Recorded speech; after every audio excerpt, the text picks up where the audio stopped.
Welcome to Coming from Left Field, where we have conversations about politics, books, and current events with your host, Greg Godels and Pat Cummings.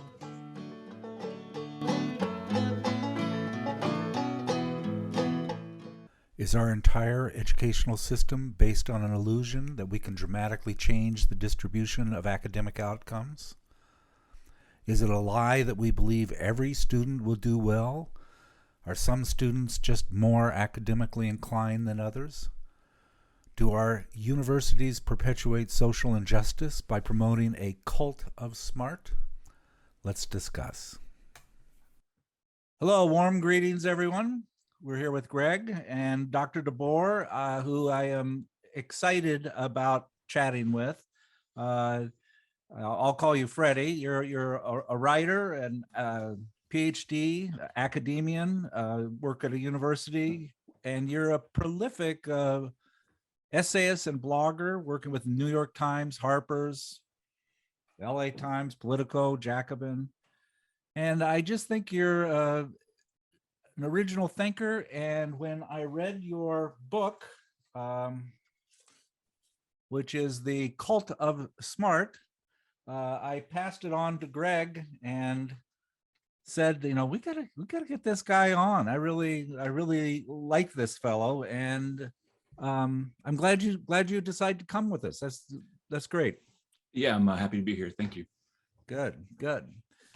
And let's chat a little bit about your book. Greg and I've talked about it. I thought it was just a breath of fresh air. It had me challenge my thinking. I've read a bunch of these new Meritocracy books lately, the Meritocracy Trap and so forth. And you took that into education, and give us some background on the cult of smart and how it fits with meritocracy and our present educational system. Sure. A couple of different things converged at the same time to make me want to write the book.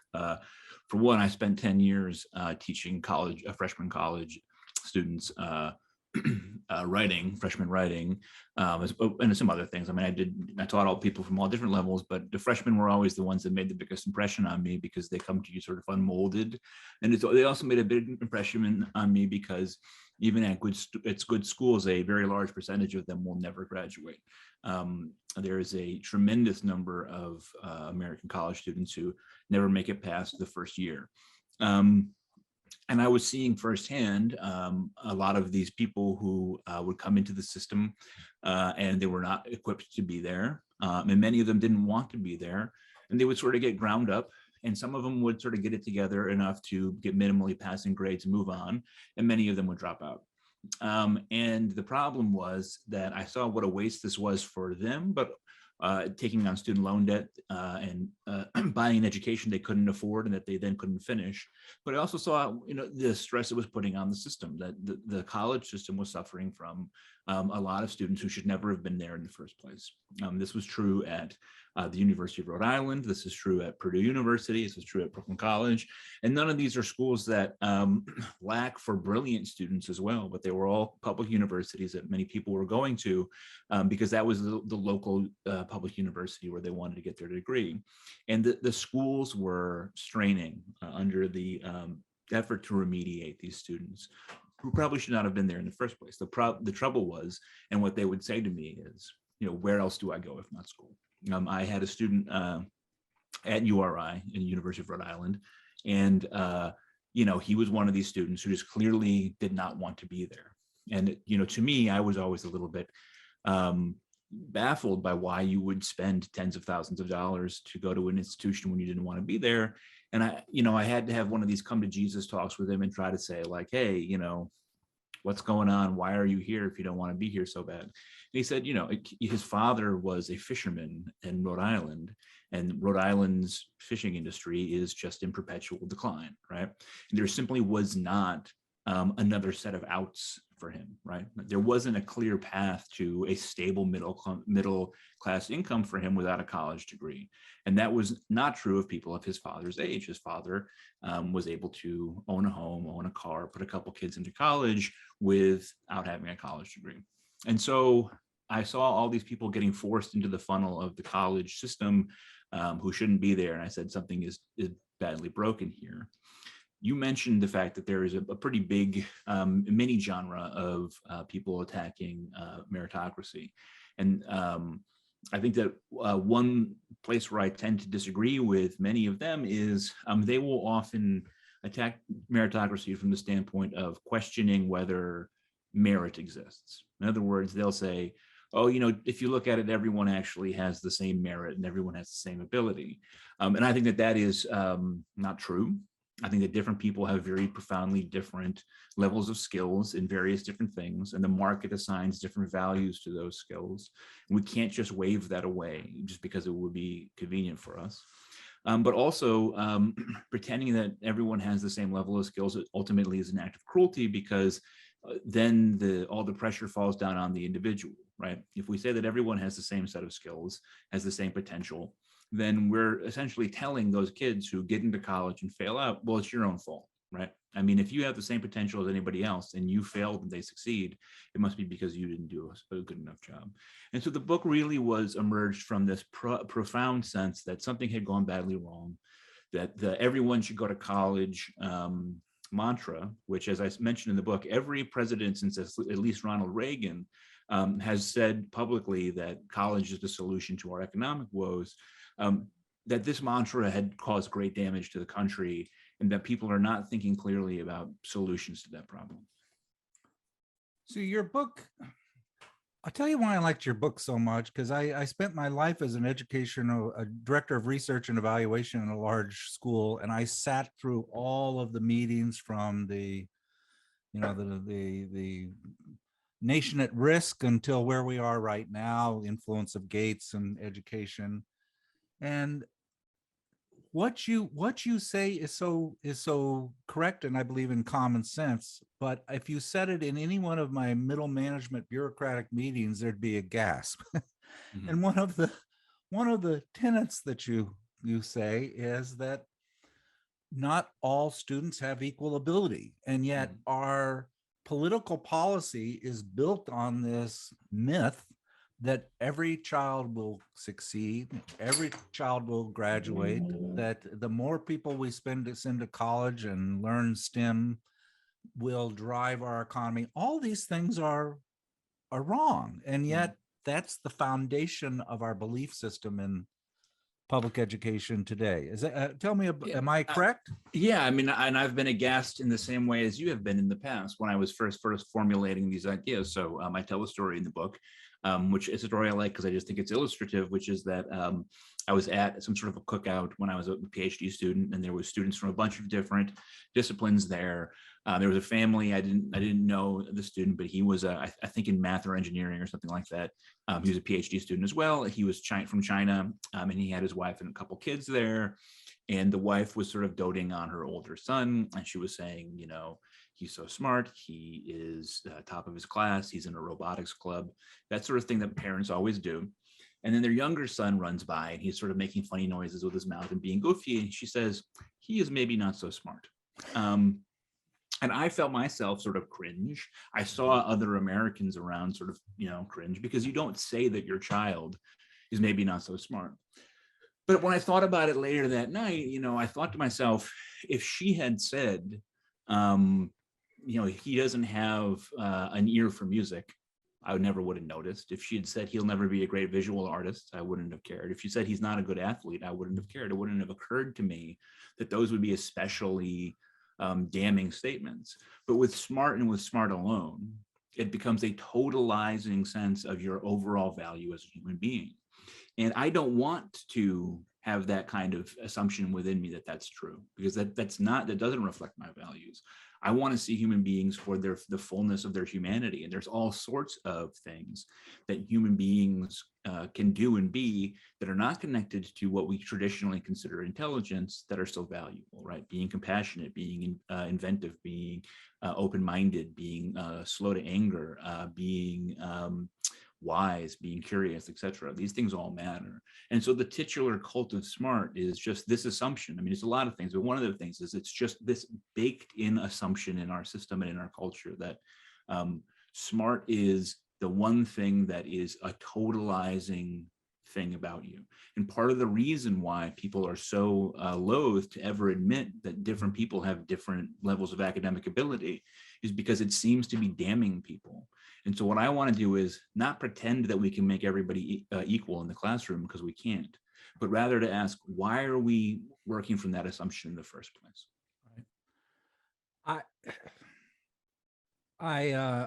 Was a school psychologist. I've given 1,000 IQ tests.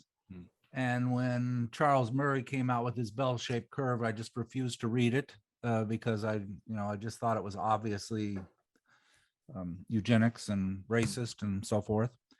He was on Sam Harris' podcast. I don't know if you saw when he was on, and created a lot of backlash. And since then, I reread his book, and from just a science point of view, it's fairly correct. He picks up. Go ahead. Yeah. I mean, the thing that I'll say about the bell curve is that the central argument that people respond to is actually not really articulated in the book. So people believe that the bell curve says that Black people are genetically inferior, and that's the reason for their intelligence, for their perceived lower intelligence, their failures in school, whatever. So in other words, the whole construct of Black people being less intelligent is actually real, and the reason is genetic, according to this book. That's not actually directly articulated in the bell curve. Right. Now, I certainly don't believe that the academic achievement gap is genetic in origin. Herrnstein and Murray they sort of play at the edges of it, and there's a passage in which they sort of say, we're not going to talk about what the admixture of the environment and the genes are right now, but it's an open scientific question. It was broadly perceived to be, and remains perceived to be, that the argument they're making, the affirmative argument that everything that is a perceived academic difference between races is predominantly genetic. Now, Murray has kind of spent his career kind of troubling this argument, and he loves to sort of stick his toe in. So I don't think that it's necessarily like an injustice that the book has been cast the way that it has, but it remains true that like almost no one who criticizes the bell curve has read it, and that's always, I think, suboptimal. Right. And it's still going on. He was on Coleman Hughes a month ago, and a great interview with Coleman Hughes, but I don't like how he uses it for his policy. Go ahead, Greg. Yeah, I have to defer to both of you in terms of your experiences. I spent a couple of years in graduate school teaching courses, but I haven't been essentially a teacher, but I've been a student all my life. And I find ability and intelligence very slippery concepts, and I don't feel comfortable basing any educational theory on it. When I first, I came from people would call it lower middle class, I'd call it working class background. My uncle who raised me was a coal miner, and educational opportunities in my small town, in a little industrial belt in Illinois, were very minimal, and I didn't have great aspirations. All along the way, I can't speak of that experience. I rose educationally wise far further than anybody else in my family, but I can't speak at any moment about intelligence or ability. It was all a process. It was a process of trying to figure out who I was, and instrumental in the whole process were people that would nudge me on or build my confidence or tell me. I remember being in college a year from my junior year, and one of my professors saying, "What are you going to do when you get out?" I don't know, because it's not the kind of thing that, from my background, people thought about very deeply. You didn't know what to do. It was the first time I had no one to turn to. And he said, "Well, what about graduate school?" I said, "Sure." I had no idea what I was getting into, no guidance, no cultural framework to frame it in. So I'm very reluctant to quickly talk about ability, people having abilities. To me, it's very judgmental, and it's circumstantial, and it's a whole nexus, a complex nexus of factors. Not only myself, but my own daughter. My daughter, through the fifth grade, had scored very high on the CATs, California Achievement Test. Fifth grade teacher calls me. "Your daughter has a learning disability, I believe, or judgment. I show up with all the old CAT scores in my back pocket, and she shows me the new scores. Well, what does the new scores tell you? If all the others have been great, she didn't even look at the old ones. She made a racial profile, and there it was. And and now she has a master's degree in clinical psychology. But all along the way in both of our careers, the question of intellectual ability, IQ doesn't enter our pictures. It has to do with the teachers and the profound effect. And I think it's a generational thing. I grew up with the Jonathan Kozol approach to education, the Gertrude Dzorsky, the left-wing attack upon all the IQ testing, not necessarily because it was scientifically faulty, but because it was inappropriate. It doesn't belong in an educational system. The educational system has always been designed to bring people up to a certain level. And the obstacles to that have always been socioeconomic. They haven't been ability. Let me give. I would just say that last statement is factually incorrect. Okay, like there are Asian students from the bottom income. I'd like you to prove that. I'll prove it right now. There's Asian students from the bottom income quintile who get a perfect score on the SAT math. If they're living as the children of parents who might clear $30,000 a year from the laundromat that they own. These are immigrant parents for whom English is a second language. They're growing up in homes in which the modeling of English is inferior to that of a first language speaker. They're suffering from having poor socioeconomic outcomes, exactly as you're saying. And yet they are absolutely ripping in half every quantitative educational measure we can find, and they're ending up in Caltech. How is that possible if it's simply the case that we can take a very narrow sort of draw a line from the income range to outcomes? I think this is really important. Income is in fact not a very strong predictor.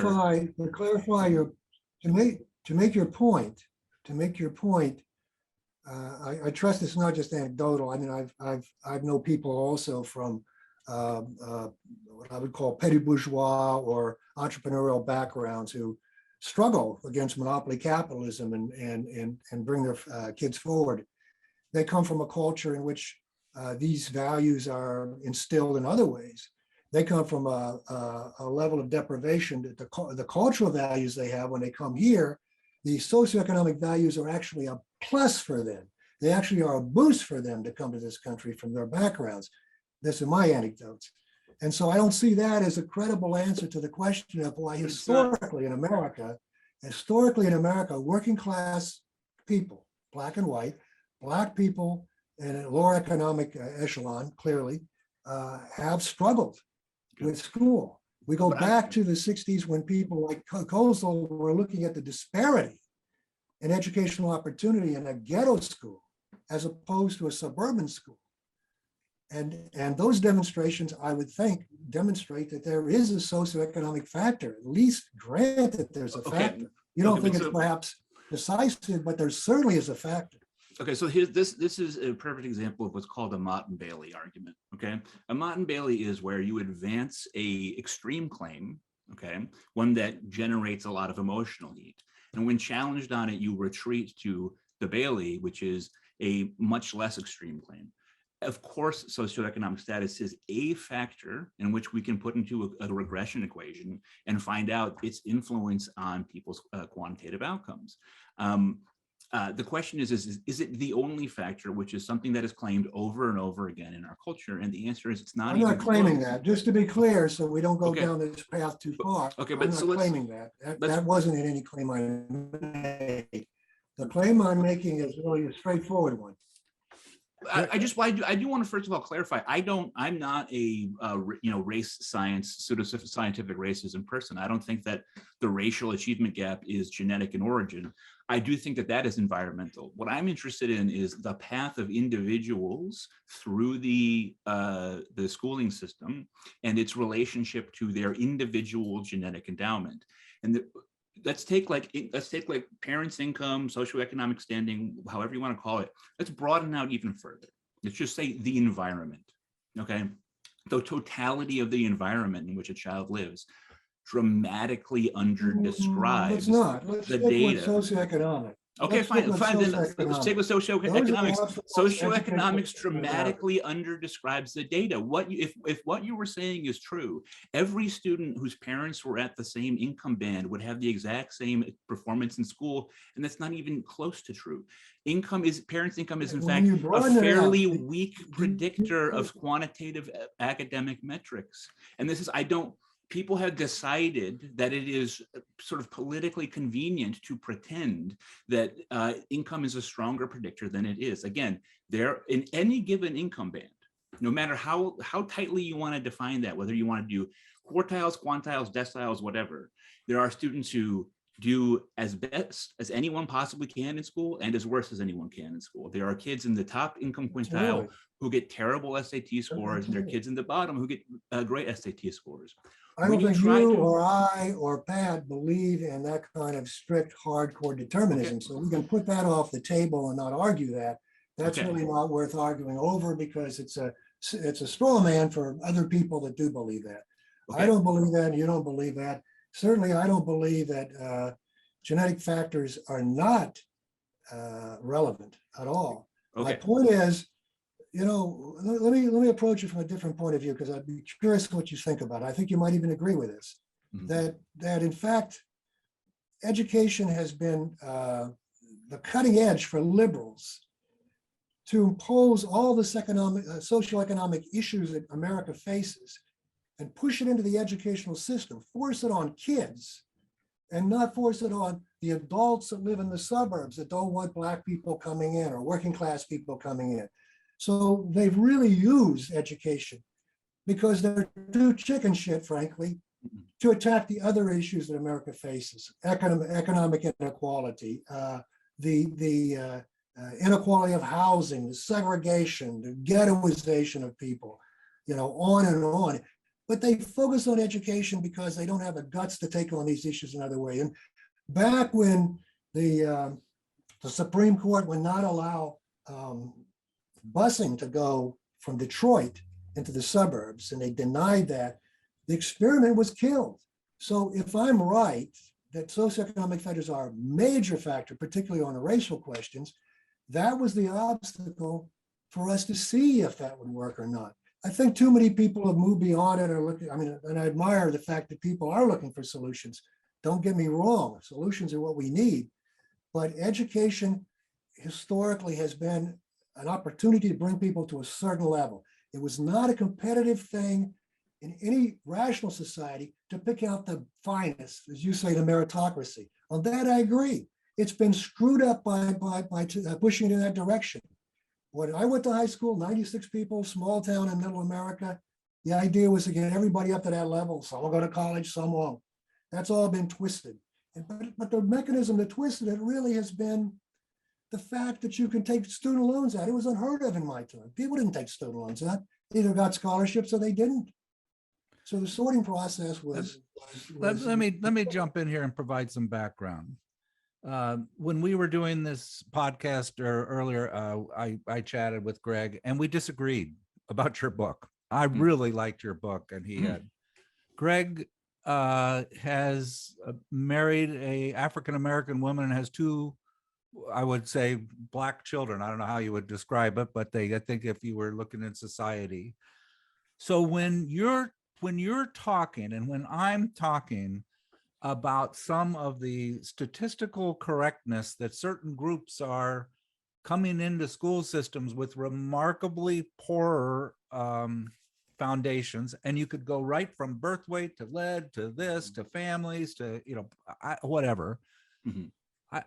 I think that hits a nerve with you, Greg, because it's the same nerve that when Coleman Hughes was interviewing Charles Murray, he was saying, when you're saying these things have emotional impacts and can be harmful.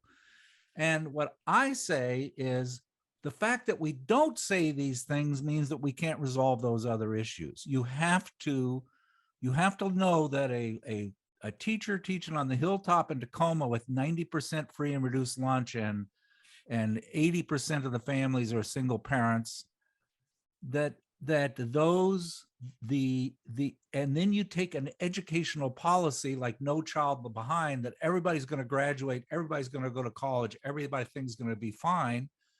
You're living in an illusion. You know, you're living in a public school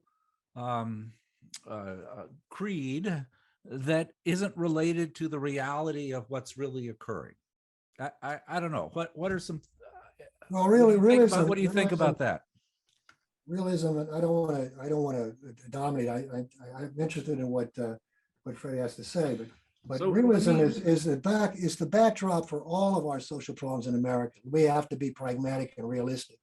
What I would suggest, if we go back to the Jonathan Kozell approach to it, if we had a situation, maybe Freddie would agree with me, in which we did have an equalization of school district funding.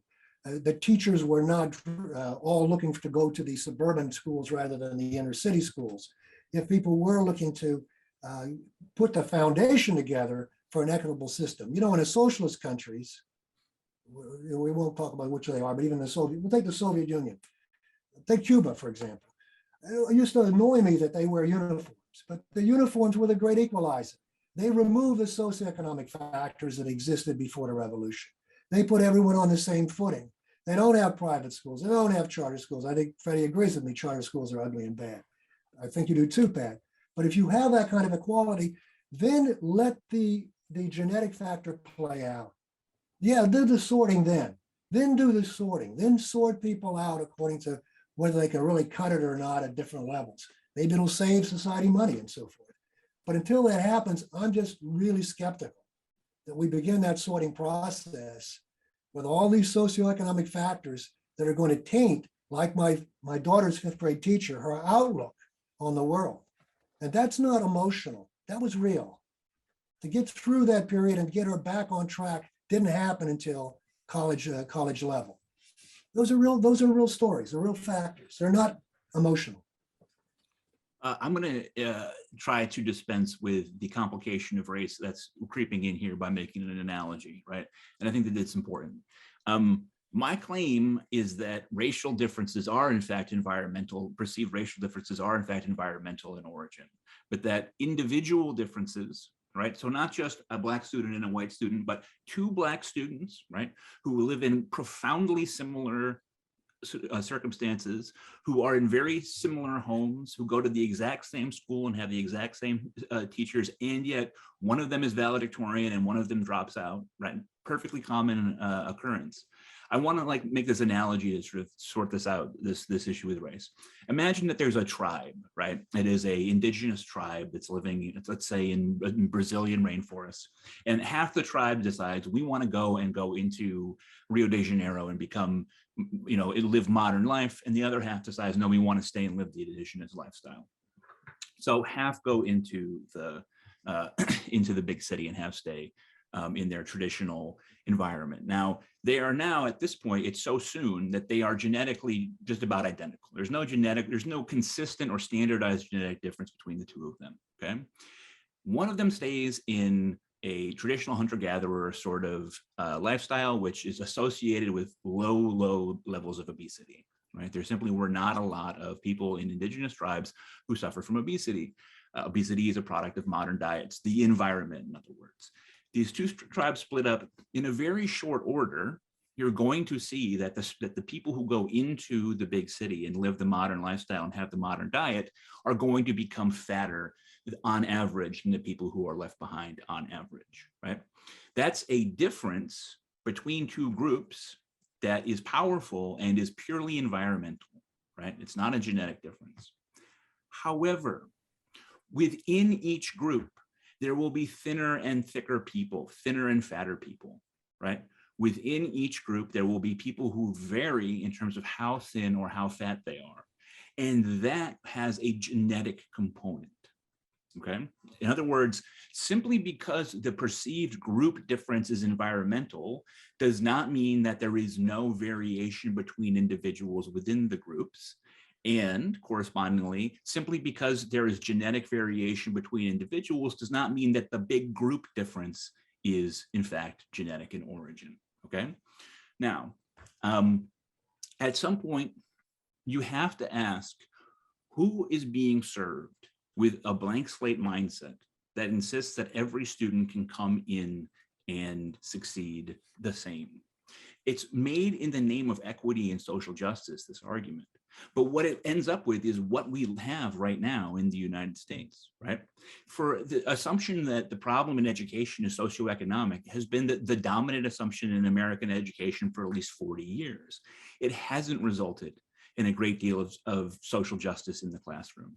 It hasn't just resulted in educational equality. What it has resulted in is a winner takes all economy, where the kids who are predisposed to succeed go on to lives of great material comfort, and the kids who are predisposed not to succeed live very hard marginal lives. I want to look at the system as it actually exists and recognize that there's true cruelty involved when we say to you, okay, anyone can make it, your path is entirely determined by you, you are the master of your fate. When in fact, some people have built in, right, intrinsic hindrances and weaknesses that hold them back. That doesn't seem like a socially just system to me.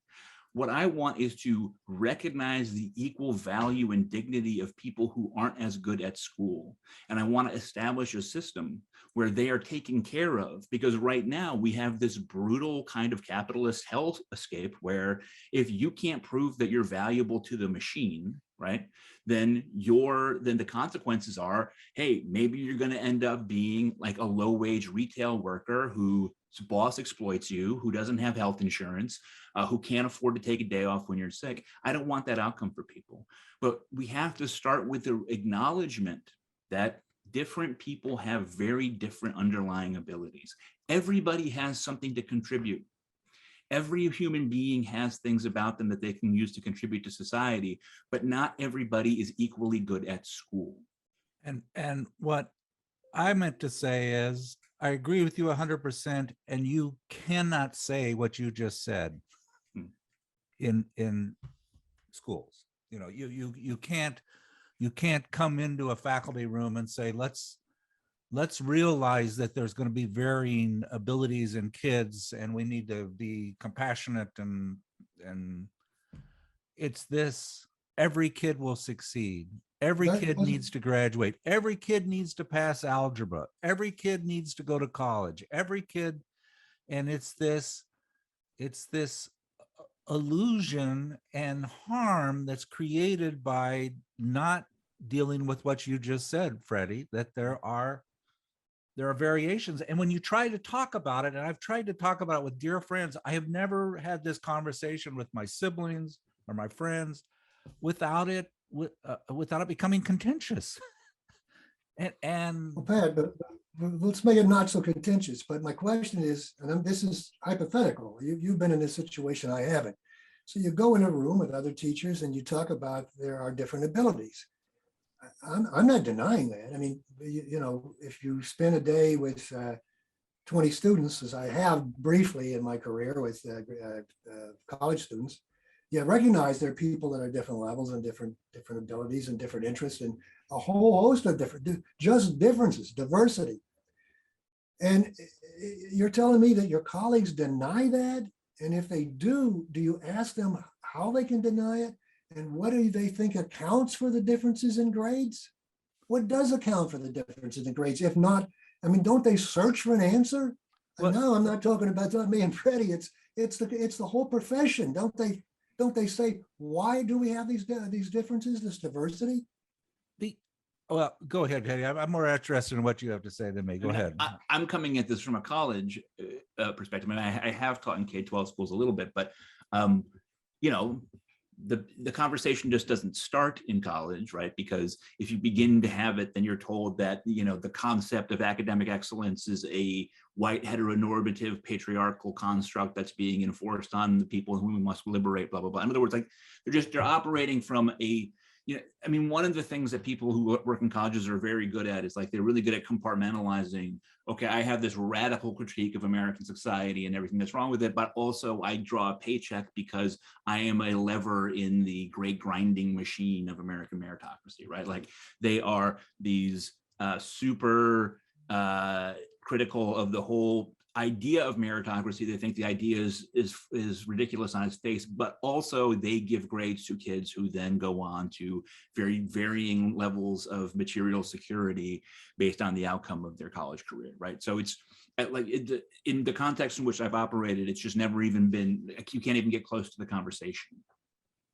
I believe that, and I believe that distraction of this tribalism, this tribal thing about this is what you must believe, this is the way you must look at race, this is the way you must look at class, and the words are so important, and it's a very delicate thing. I believe that. It's true not just in education, but all in our society today.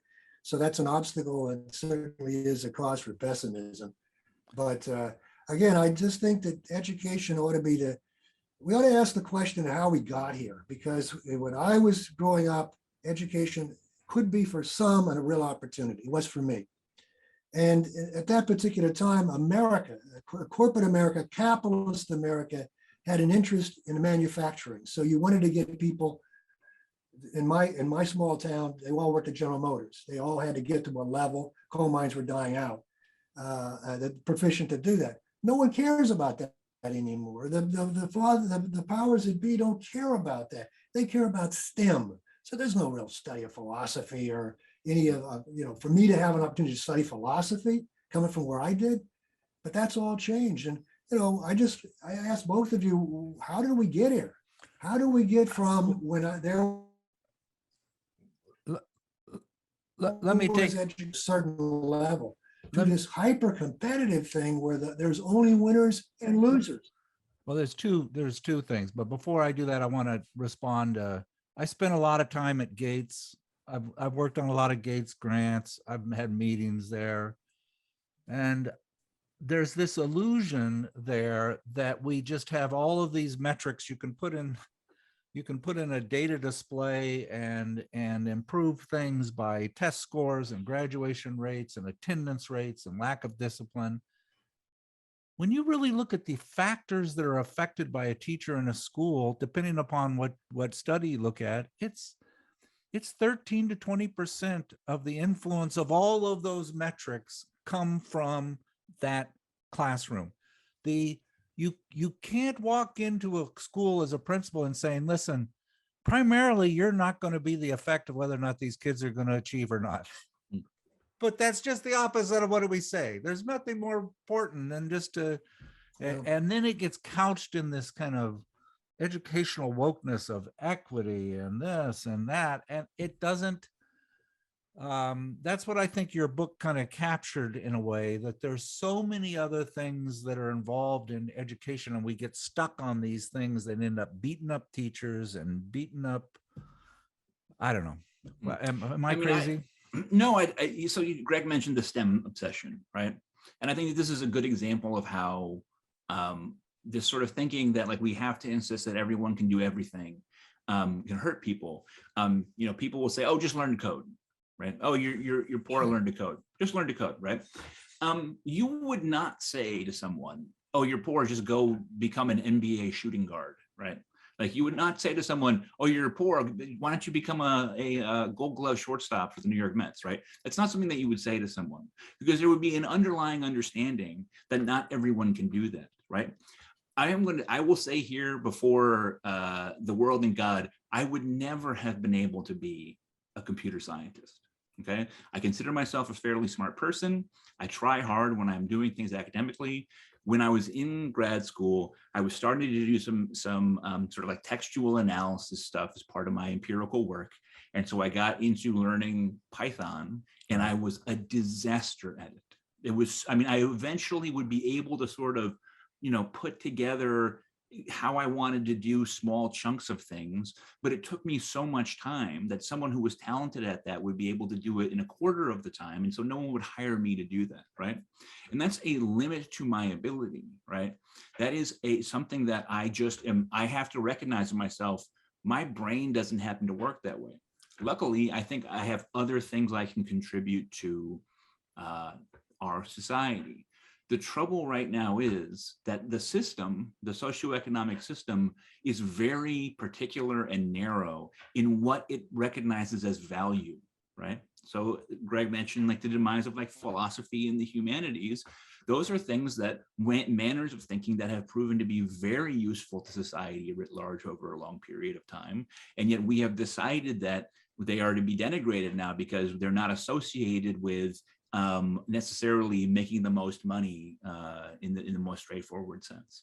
And this is what the core of my project is, that I want to expand the number of ways to be considered a useful, valuable human being who deserves a good life. I mean, you know, maybe the very most basic kernel that became my book was my constant observation that in our society, there's more ways to be a loser than to be a winner. In other words, there's so many ways to be considered a loser by our society, but to be a winner, you have to follow such a narrow path. And what I want is to like broaden that path and to say, look, not everyone can do everything, and not everyone has the same skills and abilities, but every human life has value. And if we're the kind of culture that we say we are, if we're the kind of society that we want to be, we have to have an absolute investment in saying every single person should be able to find something that they can do that's productive for the rest of us, and they should be able to make sure that they don't have to sleep on a park bench. And that's the project. That's perfect.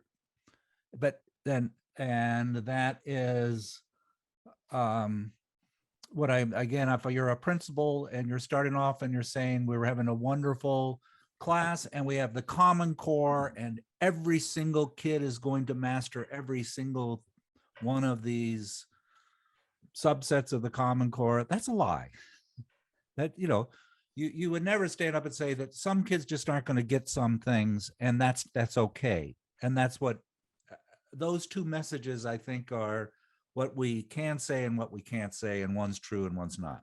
I mean, you can see this, right, in a new development in California state education, which is that public school students, K through 12 students, that students will no longer be able to take a certain level of algebra in 8th grade that they used to be able to. So in other words, because some students couldn't pass it, no one can attempt it now, and they have to push it back to later in their school year.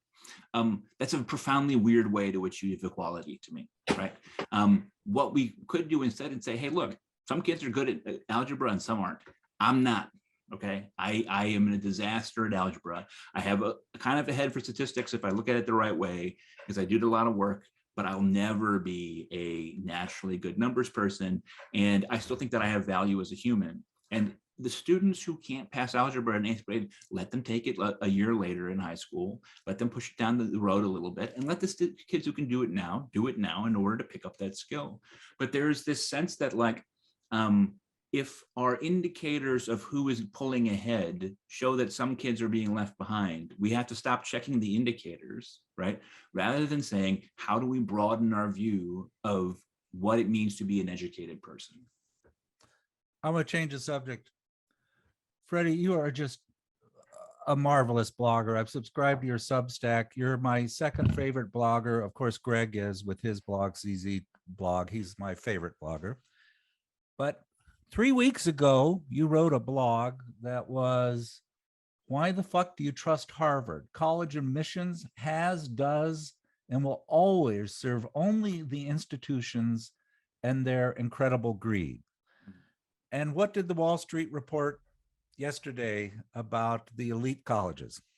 Yeah, they are engaged in a kind of price fixing to artificially change the amount of student loan aid that they give out. Yeah, it just was like, you know, right on the money. You were floating around SAT issues, but basically they don't give a crap about anything other than creating this small 150 highly elite schools that then can filter through students inappropriately in what they would call a meritocracy, which is just the opposite, right. In order to stratify and create wealth for many and exclude everybody. Where am I wrong with that? No, I think you're right. I mean, the thing is, I talked about compartmentalizing a minute ago, and I think it's similar with this issue, which is like, if you ask people, most liberal people, do you know, the Ivy League, do you trust those guys? They'll tell you, oh no, it's all, it's they're all elitist and corrupt. But they will sort of opportunistically sort of endorse them when they want to. I mean, for one thing, a lot of the people I'm talking about went to those schools and they didn't exactly burn their diploma at any point, right? Look, it's a matter of public knowledge that when the Ivy Leagues and schools like that were initially founded, they were not even really that interested in education in the way that we think of it now, right? It was a finishing school for elites, right? It was a way to establish values, not to put knowledge into the head, not to turn people into data scientists, right? It was to establish values for the class of people who were assumed would go on to rule, right? But in this case, WASPs. And we know, for example, that in the early parts of the 20th century, the Ivy League was in a very explicit conspiracy to exclude Jews from those institutions. So you sort of look at it and say, okay, there was never really a time when social justice was sort of the purview of these colleges. It was a justification that kind of got grafted on sometime in the 60s, where it was suddenly schools had to sort of sell themselves as being these vehicles of positive social change, which of course is on the one hand a set of baggage that they had to deal with, but on the other hand, hey, it's a great new marketing strategy for them. So now they have very liberal professoriates. They will say all the right things about diversity, but fundamentally, right? I mean, Harvard is, as many people have said, it's a hedge fund. I mean, it is. Harvard has about an endowment of something like $50 billion, right? Harvard could give free college to every single kid, right, and still make money. Right. So there's no reason why Harvard would. It wouldn't be Harvard. It wouldn't be Harvard. Well, there you go. So it's important to say, like, Harvard creates class systems within Harvard students. So these schools are selecting for the ability of parents to donate. They skim off a certain level of the truly academically gifted, right? Harvard wants their top 10 or 20% of their incoming class to be competitive with the Caltechs and the MITs, et cetera, right? That's important to them for nothing else than for marketing. But fundamentally, what Harvard wants is to select students who they know will become enthusiastic donors in the future.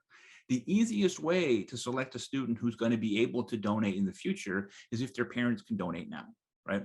So that's part of the reason why, when they talk about legacies and should they get rid of legacies, well, legacies are gross, but legacies are just a part of the system selecting for the people who can make the most money. And then within that, then you have students who are being charged tuition where, again, the amount of money that Harvard makes in interest on its endowment, just an interest on the amount of money it already has, is dramatically more than they take in from tuition, right?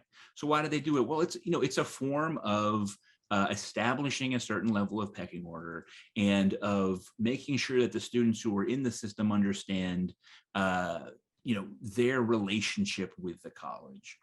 At the end of the day, it's like you can't really blame a rattlesnake for biting you.